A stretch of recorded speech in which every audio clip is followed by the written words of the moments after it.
পিনাকির বক্তব্য হচ্ছে যে হ্যাঁ, একটা সময় সে বাম রাজনীতি করেছে, ওপেন।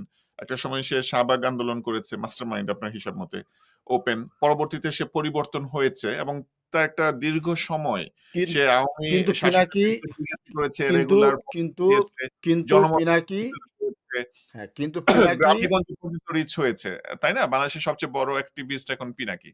আ হ্যাঁ, তো এখন আপনার সমালোচনাটা কি? এখন তার মানে আগেরগুলো বাদ দিলে এখন তার সমালোচনা খুবই সহজ যে পিনাকি সবসময় একটা হিন্দু রাজনীতি করে।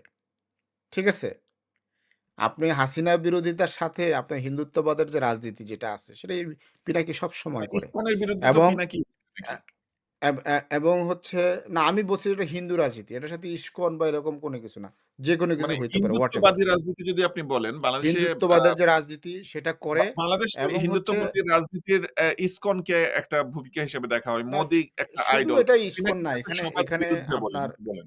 না, এখানে অনেকগুলা বিষয় আছে তো। শুধু ইসকন তো ইসকন ইস্যু বাংলাদেশ সেদিনকার ইস্যু। তার আগে থেকে ইস্যু আছে। বুঝছেন?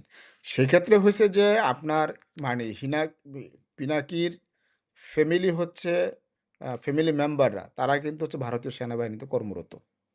এটা আপনার ইয়ে।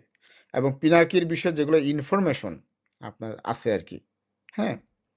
যেমন সে ভারতে গেছে। বাংলাদেশ সীমান্ত পার হয়ে ভারতে গেছে। সেখান থেকে আরেক দেশে গেছে। তার মানে কি? মানে হইছে তার ভারতীয় পাসপোর্ট আছে।